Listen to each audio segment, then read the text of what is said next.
Welcome back, everybody, to DissedMedia, a startup story, the podcast where we take you behind the scenes of starting a business from the ground up.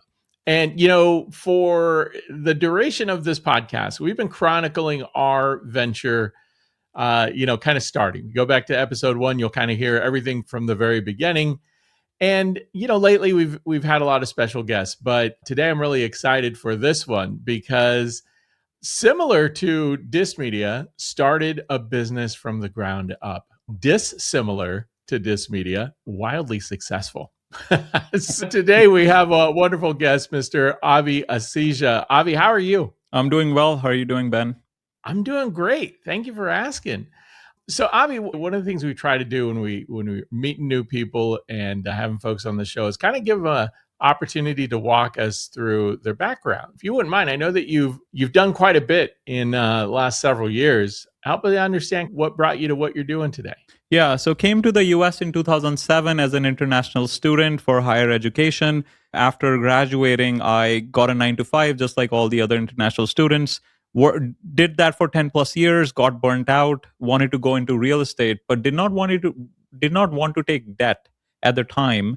We were listening to Dave Ramsey, big fans, and my wife also was like anti-debt. So we couldn't do house flipping, couldn't do apartment flipping, couldn't do commercial properties.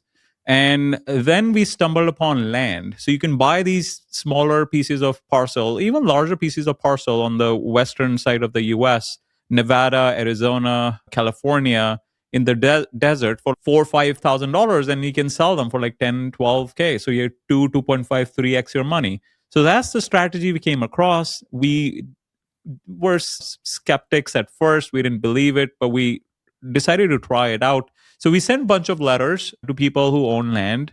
Most of them said no. 2 people said yes. So we bought their land.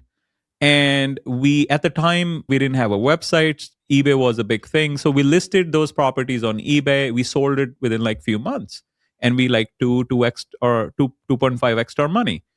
So we're like, okay, so we know it works, but how do we do so many of them so we can replace our salaries?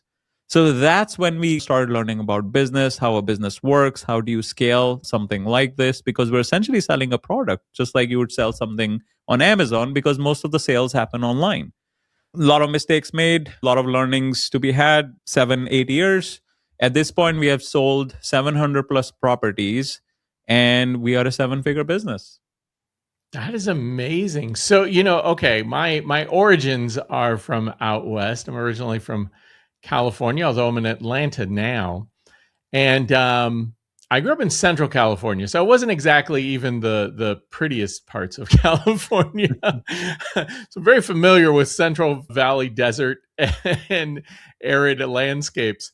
But you kind of honed in on those kinds of areas around the Southwest there. Yeah. I'm curious because there's not a lot. How do you go from 4,000 to 8,000, say, in a part of the world that isn't always, got a lot of traffic or a lot of building going on? So this land, the skepticism came from the fact that we thought there was no demand for these kind of properties because they don't have utilities, they don't have a sewer, right? Mm-hmm. There's no water. So why are people buying this? And we were like, yeah, clearly it's not going to work. But we found, to our surprise, was there's a huge demand. People love collecting land, just like coins, gold. People like land. So the people are buying it for recreational purposes. They would bring their RVs, camp on the property for like weekends or whenever they're visiting that part of the area.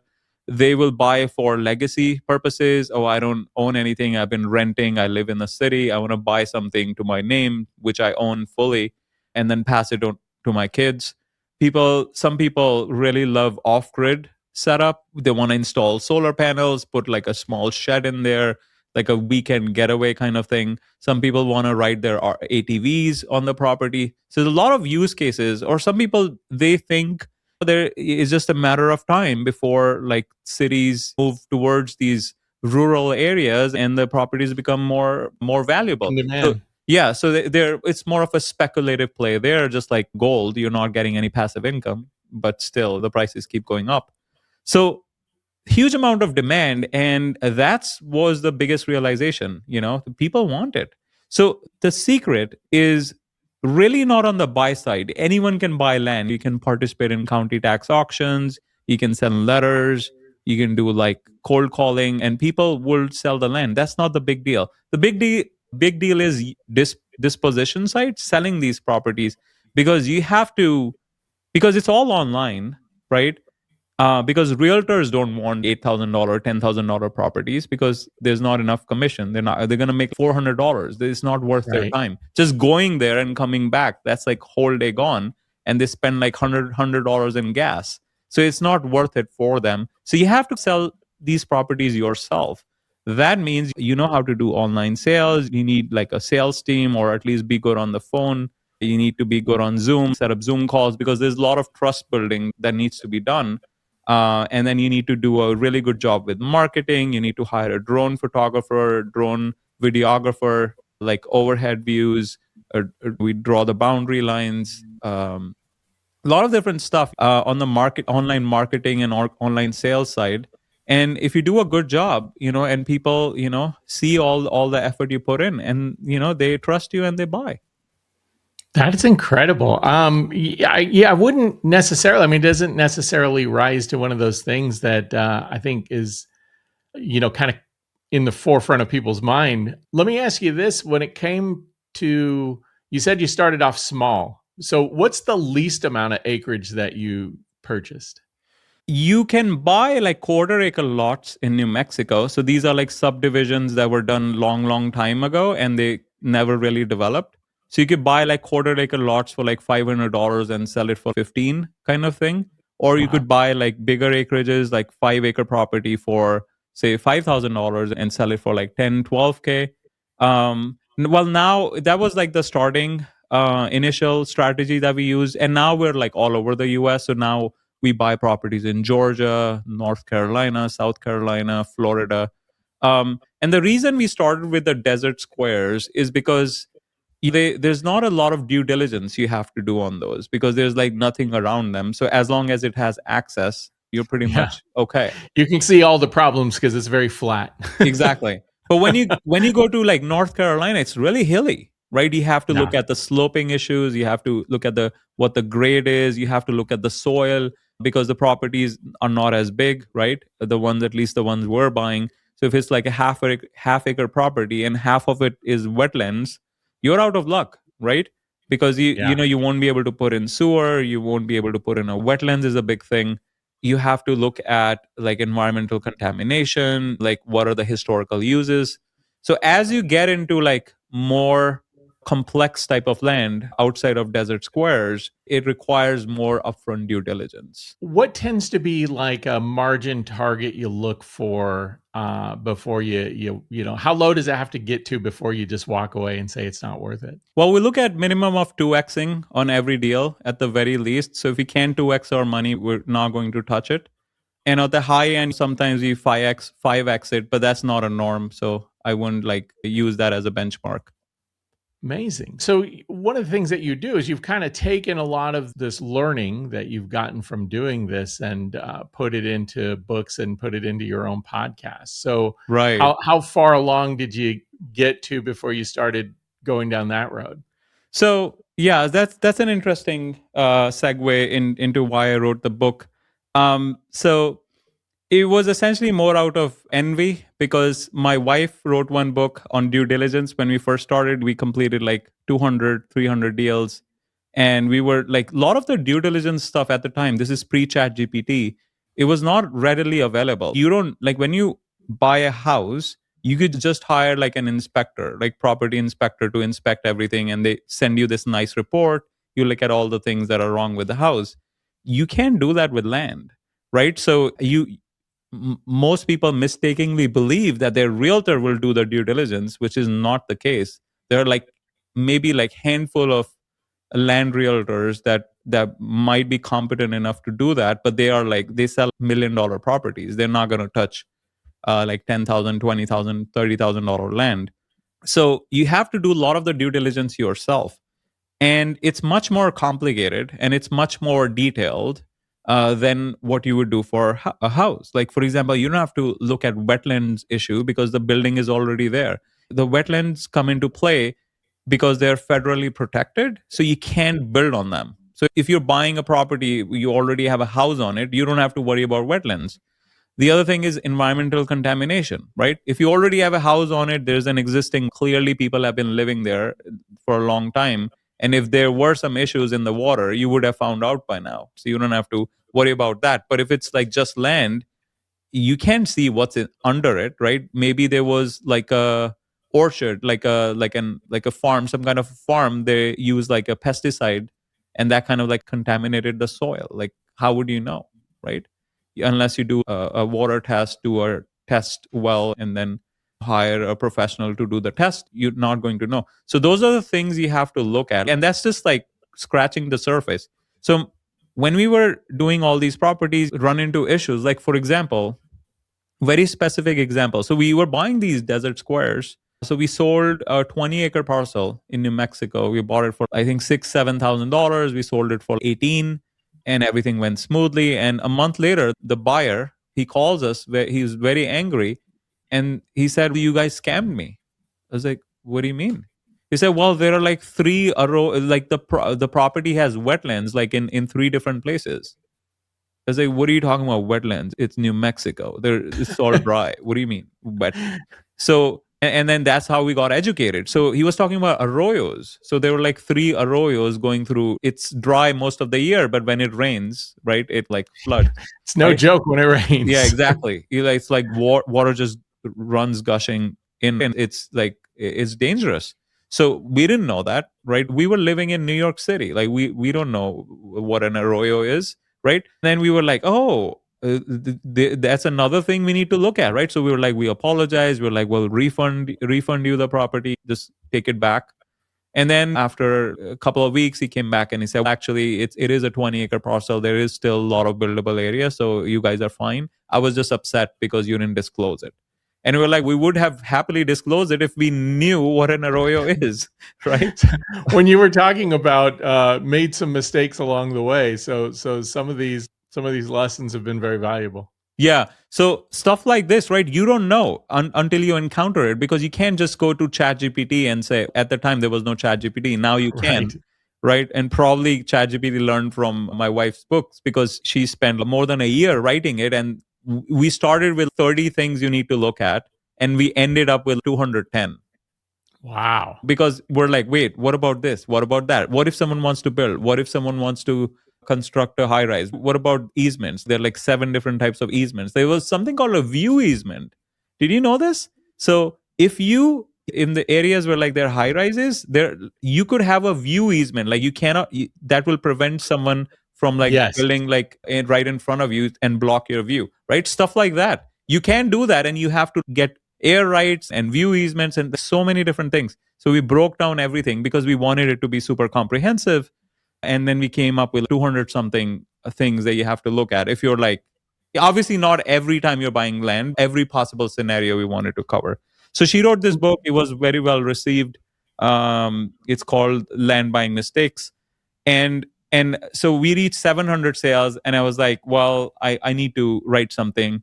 But I wanted to, one up her. And I was like, well, I can't do due diligence because clearly I can't beat you there because you already did everything. So I was like, all right, so I'm going to write something just like your book is evergreen. I'm going to write something evergreen as well. So came up with like the core principles required. So if someone is getting into the land business and they want to reach 700 plus sales, what are the principles, like business principles they need that will help them reach that goal, right? Because for it to be timeless, or for the principles to work, it has to be timeless, not just like a how-to book, which gets outdated very fast because the software changes, technology changes, like laws change, right? So I didn't want to write a how-to book. Ended up writing a core principles book, and the core and the biggest principle, or like this is like the principle number 1 in my book, and most of the other principles kind of like follow under this umbrella. The biggest principle I learned was, in a business, if you want to make more money, you have to have goodwill in the marketplace, and you need to make a lot of offers. So I talk about making money equal to goodwill times number of offers. So what does that mean? So say for example, right? So we live in a small town. We both, Ben and Abi, we open a coffee shop. So it's like Ben's cafe, Abi's cafe, right?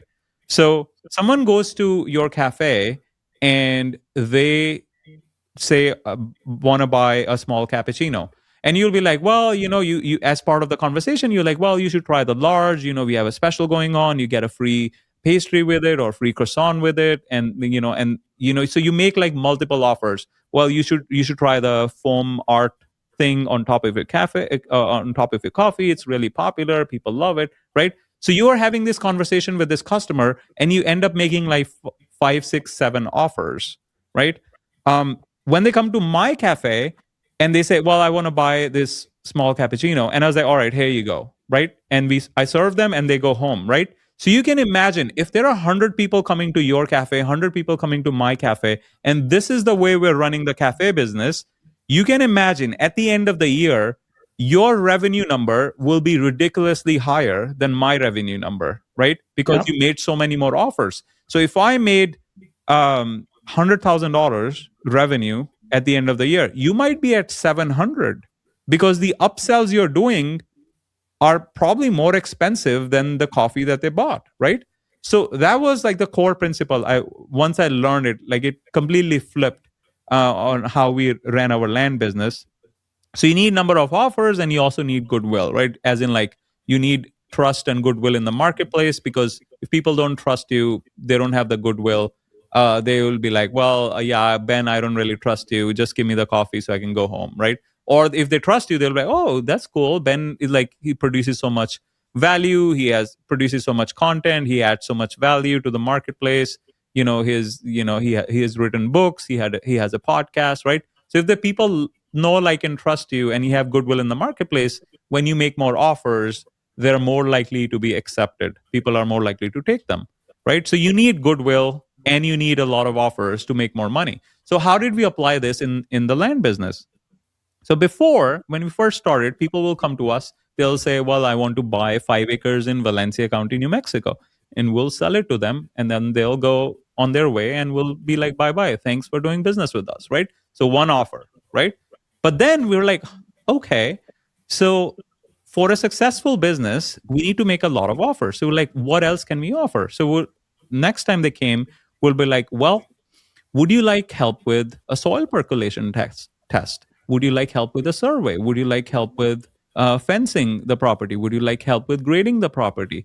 Would you like to owner finance the land? If you can't afford the full cash price, we can give you 20% down and like $800 per month for the next 12 months, right? So we started making a lot more offers. Would you like to join our membership? Would you like to join this, join that, right? Would you like us to help you with a mobile home developer? We have contacts. We can get you in touch, right? So we started making like 5, 6, 7, 8 offers, and all of a sudden, more people would take more offers, and our revenue doubled. Or like, So is this like affiliate marketing with people local to the area? right. So the offers, if you can, ideally, we want to fulfill it ourselves, and if we can't, then we have like affiliate relationships, as you correctly pointed out. But a lot of times you also make offers that we can fulfill ourselves. Like a lot of the land that sells on owner financing, we give them like upsell offers. Like, well, would you like to add a beneficiary to a second person to the contract for an extra charge, or would you like to upgrade to a premium where we'll give you an extra month if you're late in your payments? We'll give you some extra time to recover, right? So give you some payment flexibility, and they will charge them for that premium service. We'll offer them concierge service. If you need help with loan management, like you don't want to log into the portal, we'll do like manually collect payments over the phone. If you need help with reaching the county, we'll help you with that, right? So a lot of different offers we make. We try to make offers that we can fulfill ourselves or like we have existing relationships with. But then there are times like mobile homes. Obviously, we're not going to develop mobile homes. So we have to like go out and come up with like affiliate relationships where we vet them beforehand and then do the introductions, and we get a kickback and they get a discount. So it's a win for everyone involved. That's amazing. So, where you're at right now with this business, and so you've got the book out, the podcast, does that also help to get people up to speed? Because I think when you first start out and you say there's cheap land out there to buy and you can flip it at 2x, there's a lot of people whose ears perk up because that sounds very exciting. The downside is you've got some of these surprises that can give you a little bit of a headache. Yeah. The podcast, does it kind of go through these kind of things? So the podcast is that has an interesting genesis story in itself. So when I first launched the book, right, like a month or so ago, the land business, my strategy was that I'm going to hit all the real estate podcasts and I'm going to hit all the business podcasts because it's like a kind of a mix between those two. Yeah. So I applied for a lot of real estate podcasts and a lot of them accepted me. So I went there and I talked to a lot of hosts, and they were like very nice, graciously accepted the story. They enjoyed it. It's a unique angle. But then when I started applying to the business podcast, I got a lot of rejections. It's crazy. And one host flat out said, "Well, I don't think you should be applying to business podcasts." I was like, "Why?" And she said, "It doesn't seem like a real business. You're just doing real estate deals." I was like, Abi, I have a PhD in business. This is a business. Yeah. And I was like, so you don't think real estate is a business? Like, what? Why do you feel that? It's like, well, it's more like, more deals you're doing. You don't have to like a lot of times the conception around real estate business is, oh, you are having rentals or you have like passive income coming in. You don't have employees. You don't have marketing and sales because that's offshore to the realtors and stuff. That's such a short-sighted. I mean, to be fair, there is some truth to it. But the way we run our land business, as I mentioned earlier, we cannot have real estate agents because there's just not enough for them for the commissions. Yeah, no, the per lot commission isn't there. Crazy that you would say it's not a business. Do you pay taxes like a business? Yeah, I'm sure you do. Yeah. So that happened. I was like, okay, fine. So I mean, I did get like pushback from rejected from some business podcasts. I was like, okay, all right, fine. So this is not fun. I'm going to create my own podcast. I'm going to talk to other business owners, and we're going to discuss strategy. But the thing about this podcast is, it's not about land due diligence. It's about business strategy. I wanted to since my experience, for the last 8 years, I've been running one business, like one type of business. Yeah. And I really wanted to expand my knowledge, my education around how other types of businesses work. And I wanted to like talk to business owners. And hopefully it was like a win-win for everyone involved because they get to talk about their business and I got to like learn about them and strategize. So I set up the podcast as a strategy lab where I said, I'm not going to be like, it's not a highlight reel. It's not a pitch for your product, but I will sit with you and I will spend an hour and we're going to discuss what business problems you're facing right now and how are you solving them. Because I want to increase my business skills, how to run a business, how to run it better, how creative ways of solving different problems. So that was the angle there. And a lot of people said no, surprisingly. I was like, people would love this idea. And I was honestly surprised again that I got a ton of rejections. So just to give you an idea, I would send out 20 outreach messages and I would get 19 rejections. That's nuts. 90. Wow. That's, because this podcast is all about kind of exploring the stories of people who run businesses. Yeah. And, one of the things I say, like a business is the easiest thing to start, but the hardest thing to turn into profit. Agree. And we like in this country, we make it so easy to spin up a business. Like you could do it by the end of the day. Right. But all of the things that you take when you talk about strategy, when you talk about coming up with a product, the marketing scheme, the sale, the margin, all of the operational aspects of it, and it changes. You and I, we both have podcasts. We both have audiences that we focus on. And I would imagine that there's probably some demographic overlap between our audiences, but they're going to grow at different paces for a lot of different reasons. Yeah. And so to ignore all of that, like, I think kind of your mission and my mission are the same in that, one, I do this because I love learning, and I love Right. learning from people who are doing amazing things. But also, I do it because it gives you practice for something that you're interested in. Right.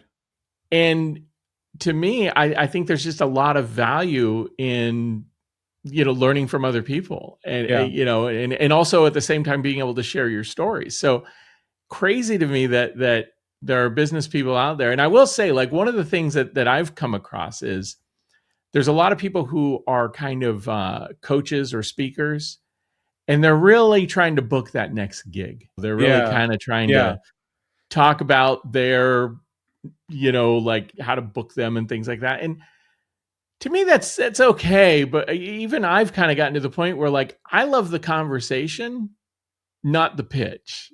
And Yeah. sometimes you do these things and it's all pitch and no conversation. Right. Right. So, I mean, so when it's interesting you say that, because there are a lot of like coaches and stuff, they'll pitch to me, and we're like, well, I can talk about this, I can talk about that. I was like, well, but I really want to talk about your business, like how how you are running it, what challenges you're facing. Is like, yeah, I don't talk about that. I only talk about the stuff that I teach. And why that's happening is because, like, there are a lot of coaches who don't have active businesses. Like, all they do is like just coach. And maybe Yeah. they ran a business like 20 years ago and it was successful, but now they just do teaching. So they don't have any real world experience, and they make like 150K just teaching other people. And they don't want to come to the podcast because then that will make them look like, oh, you only make 150K, but you're coaching 7-figure founders, right? So they're going to look bad, right? So at first I was looking at this 19 out of 20 rejections as a bad thing, but then I realized it's actually good, because they're self-selecting. They're like filtering who I should be interviewing, because the people who are coming to my podcast now, they are revenue generating founders who are actively in the weeds and solving business problems. Because my premise for the show is I want to talk to other operators who are revenue generating, and they're dealing with problems that they want to talk about, like active problems, not the ones in the past that they've already solved, but the ones that they're dealing with right now. And by having this self-selecting filter, it's made my life easier, because now I don't have to filter them, because I know whoever is saying yes is legit, because otherwise they will just say no. It's funny. So I'm going to give a little plug here to how we got connected through some software. So I've been doing podcasting for quite a while now. I spun up a couple shows, and then, just kind of things evolve and dropped, and then I spin up another one later on. But this one, the intention was to chronicle this business from the ground up and share with people its story and what it does. And then we've evolved into interviewing people and getting their stories. Because quite honestly, there's only so much you can tell before it just gets repetitive and boring. Right. I Yeah. kind of feel like if I'm not interested in listening to it, I'm sure others wouldn't be either. But I kind of, I backed away from the podcasting thing for a little bit, even as this business continued to run. But I went to an event from some folks that sponsored called VidFest. It's sponsored by the people who run PodFest. And then I got really involved with them and all of that whole community of people. And I went to Orlando, and that's where I ran into the people who run Podmatch, who's Yeah. the, kind of the software that we use here. And man, it's amazing. Like, it's a great resource for finding things. But to your point, I get pitched a lot of times by people who, like, it's just not a good fit. And then vice versa. I pitch to be on shows too. And, there's some rejections that I get as well. But you got to keep up at it. Like, Yeah. you never know when a hit is going to come. The best way to deal with rejection is to outsource it. Outsource the rejection. So what do you mean by that? I when I first started, I was like sending messages myself, and I got a bunch of rejections. I was like, oh, this is not fun. So I just handed it over to my virtual assistant, and she does it Got it. for Yeah, me. well, that's another thing too is so I recently deployed Claudebot Hmm. on a server that I have, and I'm having it like kind of be my virtual assistant. Unfortunately, it's not doing a very good job at it. I gotta spend some time training it to do a little bit more. But and I had another guest say, he goes, yeah, well, my outreach I did through AI, and I said, well, that's funny because my response to you was done through AI. Right. So Yeah. it's now I proof everything, but Yeah. before it goes out, so nothing is like fully automated. But like that's kind of the world we're in right now, Right. where we're taking some of these more mundane back and forths off of the table, so we can focus a little bit more. Yeah. But yeah, but as long as you don't have to deal with rejections personally, you can just keep doing it, right? Yeah, I guess. Yeah, I have to say though, I mean, like the rejections don't really bother me that much. I always say a no is just a not right now. It's Well, not a it's yeah. not a no. I think the percentage of rejections also matter, right? If you're getting rejected 10 out of 20 times, it's more, you can deal with it better. But if you're getting rejected 19 out of 20 times, there's only so much a human can take, right? And then I was like, I don't even look at it. Just tell me when someone says yes, and that's when it gets forwarded to me. Yeah, it's funny how it can be demotivating, Yeah, and that's even something I've shared about this business. We've been running this as a media business, and boy, you couldn't have picked a more difficult industry to break into because there's so much content, there's so many things out there. But what is interesting to me is the learning that you go through. I mean, my social media has just gotten better, and then I've been able to apply that learning to other things that I do outside of this business. And I think that's really where the benefit of going through all of this yeah, is.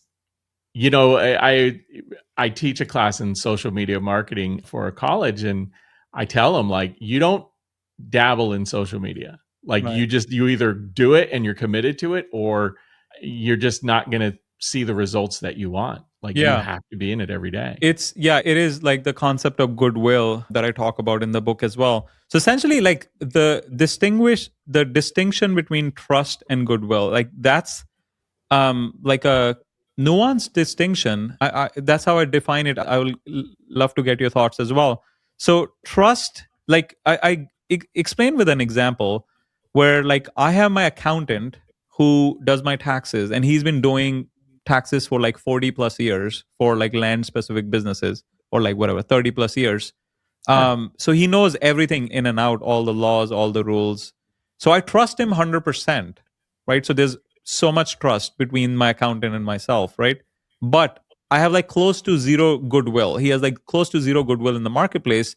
And the reason for that is every time I send a message to him, he would not respond. I have to like follow up like 4 or 5 times before I get a response because he's so busy. He has too many clients. He if someone comes to me and say, oh, do you have a good accountant you can refer, I never refer to him because he clearly they have like very bad customer service, and I don't want my reputation to take a hit if I send them their way. So you could have a lot of trust in the marketplace but no goodwill, right? Goodwill is, the way I define it in the book, is the positive feeling you have towards a person or a brand. And the more goodwill you have in the marketplace, the more you can make offers, the more referrals you get, and so on and so forth. So the way you build goodwill, going back to your social media example, at least in 2026, is by showing up on social media daily. That's what we do. Like we do daily lives, daily live streams where we do like property reviews, we'll do a virtual tour. We offer free consulting calls, free strategy calls to like potential land buyers.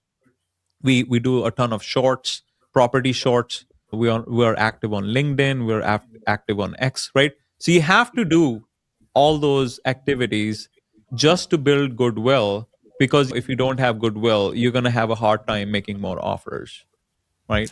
Yeah, and you've gotta own your story, and I think unless you're out there shaping that narrative about your business and what I mean, that I think just this helps to that.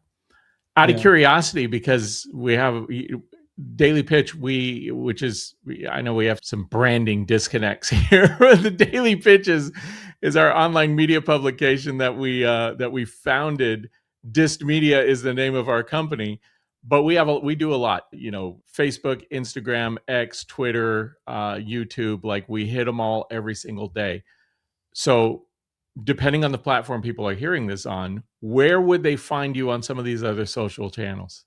So it's under my name for my book, Abi Asija. If you want to look for my book and my wife's book, I co-authored the other one. Um, and my company name is Honest Wealth Builders, and the reason it's called, and that's the name of the podcast as well. And the reason it's called Honest Wealth Builders is because I also offer mentorship to other people I'm targeting people like myself who have a 9 to 5, but they want to transition to entrepreneurship and want to build a land business. So that's the reason why I have it under that handle. Honest Wealth Builders on YouTube, LinkedIn, and other social media platforms. And for my books, it's under my name, Abi Asija. And also the book is called The Land Business. That is awesome. So you mentioned earlier the kind of building your credibility out there, and one of the things I often talk about is, and I 100% agree that you got to have the trust. You also have to have the goodwill.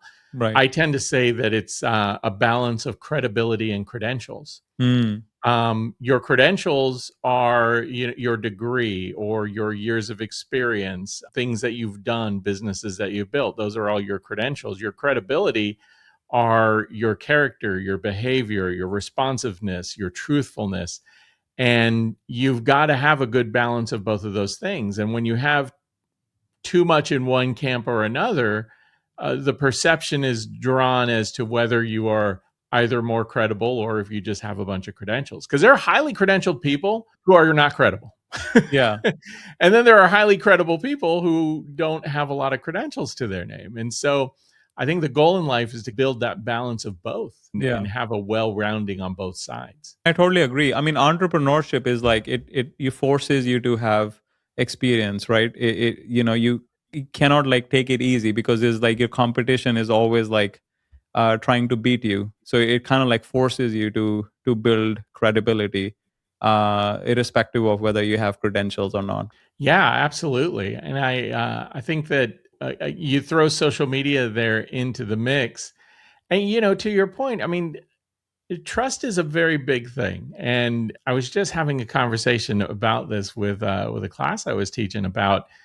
Patrick Lencioni wrote this book called "The Five Dysfunctions of a Team," and the foundation of a functional team is trust. And Stephen Covey wrote a book called "The Speed of Trust." Stephen J. Covey, the son of Covey Sr. But, and in that book, he kind of highlights the fact that, business moves quickly when there's trust, and things slow down when there's distrust. And in business, time is money. And so when things slow down, everything gets expensive. And if you build an organization with a lack of trust, then everything gets expensive and nobody cares. So trust is fundamental, I think, to making all this stuff work well. Yeah, totally agree. So, I mean, one of the things I always like to ask people is, what is the thing right now that is getting you excited to get up in the morning? So I'm at this point in my entrepreneurship journey where I am focused on efficiency. How can I make things more efficient? So I'll give you a very specific example. So sales, right? So actually, before I even give this example, let me add some context. So one of the principles I talk about in the book, and you probably already know this, and since I'm coming from real estate, it's not obvious. It was not obvious to me for a very long time.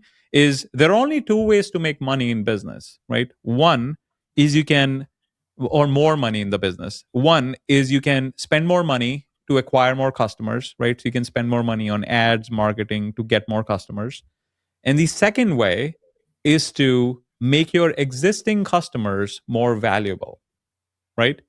Yep. So most up till like first half of, or maybe like 3/4 of my entrepreneurship journey, I was focusing on the first half of the equation. I would spend more money on advertising, will do more free content, educational content, more marketing, more ads to acquire more customers. But we didn't put a lot of effort in like maintaining existing relationships and making our existing customers more valuable. And the reason for that is because our CAC, cost to acquire a customer, was fairly low back in the day. There weren't a lot of land investors, and you could easily, there were a ton of demand, so there was easy to acquire customer cheaply, right? So our CAC, cost to acquire customers, was low, so we didn't have to focus on LTV, lifetime value of existing customers. But as there's more competition, the niche has gotten more popularity, more people are doing this, the cost to acquire has kept on going up, as you can see in general. Like Facebook, for example, if you're advertising on Facebook ad cost will never go down, it only goes up, right, year over year, right? As Yeah. I'm sure you can tell by experience, Google ads, Facebook ads, Reddit ads, they all go up in value, right? They never go down. So these days I've been really focused on the other side of the equation. So how do we make our customers more valuable, right? So we talked about offers, making them a lot of offers, and you need a lot of goodwill, so we were producing on social media. But then there's also a relationship component, right? So a lot of our land sells on owner financing. That means we're getting into a relationship with our customer for maybe 3-4 years until they pay off their loans. But people in the land space are just like people in the coin space and the gold space. They don't just buy one coin, they like to buy like collect a lot of coins. Similarly, people in the land space, they don't just buy one piece of property, they like to build like a whole portfolio. Unless it's a neighbor just trying to buy adjacent ones, a lot of people like to collect land. So what we started doing was talking to our customers, like calling them check-in calls every month, calling them on their birthdays, on their anniversaries, wishing them for their special day. And as part of the conversation, we try to gauge, are they in the market, are they looking to buy land? And if they are, then we have an opportunity to like ask if they interested in one of the properties that we have in our inventory, right? So a lot of these focus these days have been on like making our existing customers more valuable. That's one aspect of what gets me up in the morning. Like, what are the things you can do? Because the thing about LTV, or lifetime value, is that, or the number of offers you're making to increase the LTV, is that there is no limit. Creativity is your only limit, right? Like if you think about when you go to rent a car, right? They advertise like $19 per day, but you end up spending like $80 per day, because when you got to the counter, they'll be like, well, would you like to, it's going to be snowing, would you like to upgrade to a 4x4, right? Would you like a GPS? There's not a lot of good connection, so would you like a GPS? Your phone might lose connection.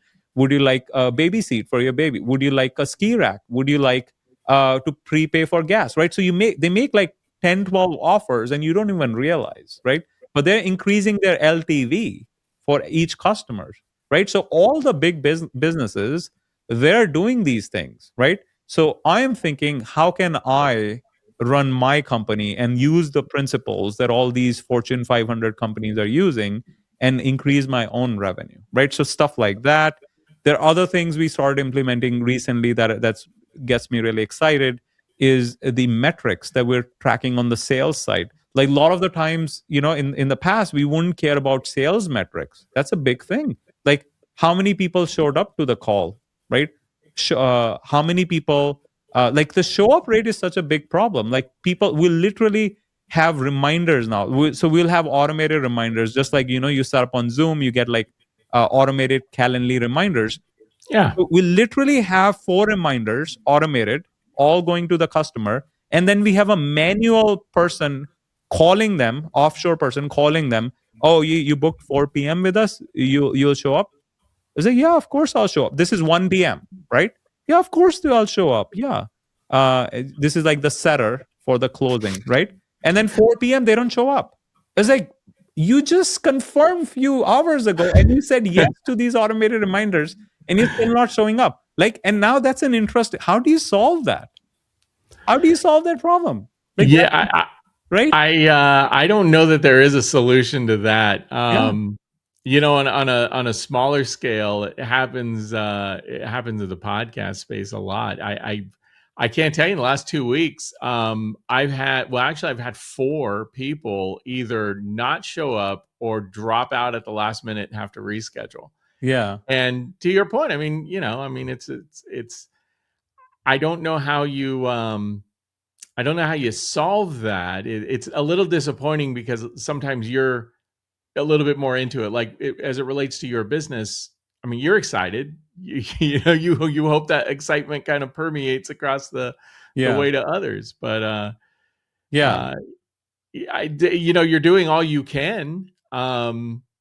Maybe entice people with a giveaway. Say, Yeah. Yeah. everybody who shows up, you chance to win an iPad. I don't know. We do freelance giveaways twice a year, so that's our one type of offer that we do. But yeah, I mean, we a lot of times in the gym space, like I learned from a gym example where they would be like, "Oh, you'll get a free T-shirt when you come in," right? So I've like a T-shirt set apart from you, so that way they're like, "Oh, I have something that I'll be getting," so they show up to the appointment. So I was like thinking, what can we do on the land side, because it's a virtual consultation, right? Yeah. Like a lot of times we're thinking maybe include like a testimonial or include something valuable, or say, well, we did all this research for you for the property you're interested in, we're excited to talk to you about that kind of thing. So we're like testing to see how we can solve this problem. But the things like this, like small problems like this, like, so we have this show rate problem. Then the other problem is the offer, right? How many times you made the offer to them? Because a lot of time they'll come on the call and they'll be like, "Oh, actually, this property won't work for me because the county doesn't allow RVs."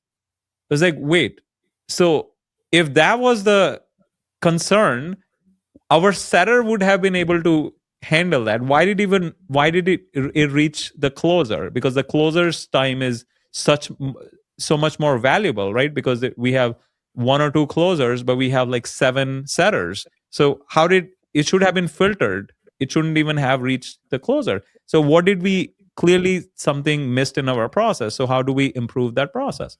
So stuff like that, right? So show up rate, offer rate, and then we have cash collected rate. Like a lot of times people will be like, well, I'll give you $100 down. It's like, well, the property is 19,000, $100 down. It's going to take you 50 years to pay it off. Like $100 down, 100 per month. Like, come on.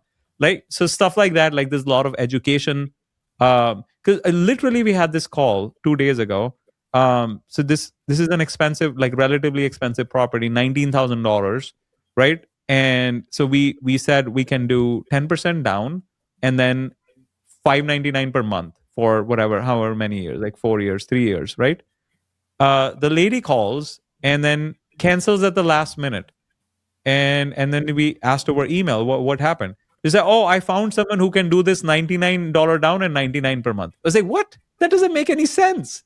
You really want to own the property, or you just want to donate your $99 every month for the next 50 years?" It just doesn't make any sense. Because there's some people who have like who don't really care. They just have this passive income. They just care about like some monthly. They have their 9 to 5 jobs, and they care about this monthly something coming in. So they will have something crazy like this, like 99 down, 99 per month. But we're doing this full time, and we want our customers to be happy and be successful landowners, right? So we have to kind of like be their guide, because we want to see them successful, so they buy more from us, so we can increase their LTV, lifetime value.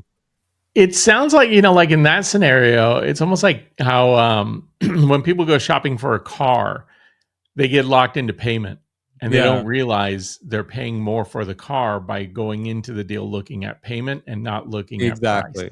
Exactly. And so, yeah, it's $99 for $19,000 property is going to cost you $28,000 by the time you're done paying it off. Exactly. Exactly. They're paying so much more on interest. It's going to take literally like 30 years to pay it off. Like by the time you really think you're going to be interested in that property like 30 years from now when you're in your 60s, like it becomes like one of another principle I talk about, like sales is more of like an educational process.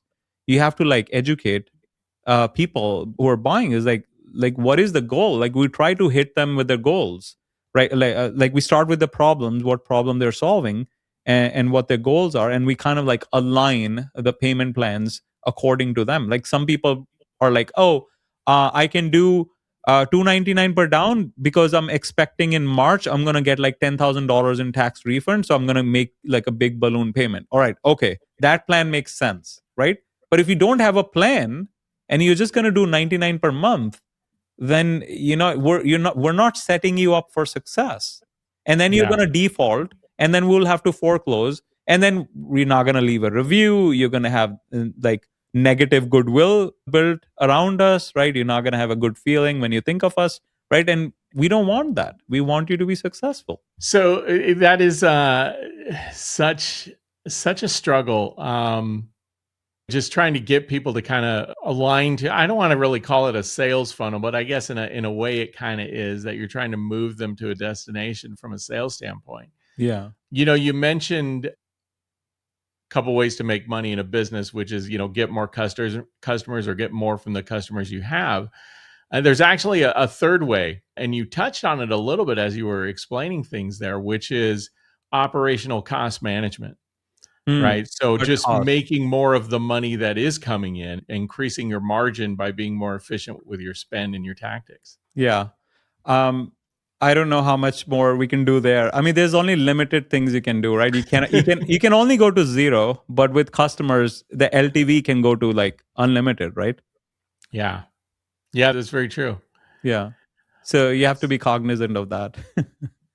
So, Avi, real quick, we just one more time before we close out here. The book, where do we find it? What's the name? How do we get a hold of it? Because Right. both you and your wife's book, both very Right. helpful. Well, if my wife wants to promote her book, she can come on your show.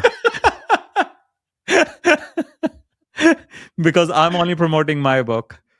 And the reason for that is, as a marketer or an amateur marketer, I know there's one CTA is more powerful than two CTAs. You're right. You're right. And for those, call to action. Call to action is a CTA. Yeah, CTA is call to action, right? So the land business, and the other reason is, if these two books are part of the same series, so if you get to one, you'll see the other one. So that's another reason why one CTA should be good enough. That's amazing. Well, I mean, man, I learned a lot. Like I said, part of the reason I do this is because I learn as much as I hope other people learn as we have these conversations and discussions. And I learned quite a bit about land and the fact that there's a lot of inexpensive land out there that you can turn into something. If I was with so many things in my pipeline right now, the thing that worries me is not necessarily the purchase of it, but all of those like gotchas. I Yeah. feel like I would need to read up on your book and your wife's book before I even got into this to be aware of what I'm not aware of. But if folks are interested, make sure that you reach out to Avi, because he's got a lot of really good information and resources. And if you are interested in buying land and you haven't read the books, don't even worry about it. Reach out to them, because they will make sure that you're up to speed and educated and informed. That is awesome. Avi, any closing comments before we wrap things up? I would just say, if you're in any business, really think about the formula. The amount of money you make is equal to the amount of goodwill you have in the marketplace and the number of offers you make. So focus on the goodwill, keep showing up daily, and think about the offers, be creative, come up with various offers. And it's not just a money making tool, you're also helping customers solve problems. Well, thank you so much for that. And for the folks listening, I too actually have a book. We just dropped it recently. It's called 10 Topics to Help Managers, Leaders, and Entrepreneurs Get Better at What You Do. So I would love it if you guys check that out. But in the meantime, thank you all so much for listening to DissedMedia, A Startup Story. Each week, we're going to continue to put out new content, new information, new interviews, new insights and information to help you get better at what you do. Please like, share, subscribe. I know that's so cliche, but honestly, it helps. Like, the algorithms need to know that we're out there, and you help us get to our goal, which is 100,000 YouTube subs by the end of 2026. We are, the taping of this podcast, just getting near to 12,000. So it's working, and you're helping. I appreciate it. So tell your mom, tell your dad, tell your neighbors, your enemies, anyone you can who's interested. Check us out. Until then, thank you all very much for listening, and we'll catch you next time. Have a good one. Thanks for listening to DissedMedia, A Startup Story. This podcast was produced and edited by Ben Olmos and is a production of DissedMedia Corporation. If you're interested in learning more about anything you heard on this episode, please reach out to us at podcast@dissedmedia.com. You can also get more information about this and other episodes, or information about our guests, by checking out dailypitch.news, our business and insights publication focused on helping managers, leaders, and entrepreneurs get better at what they do.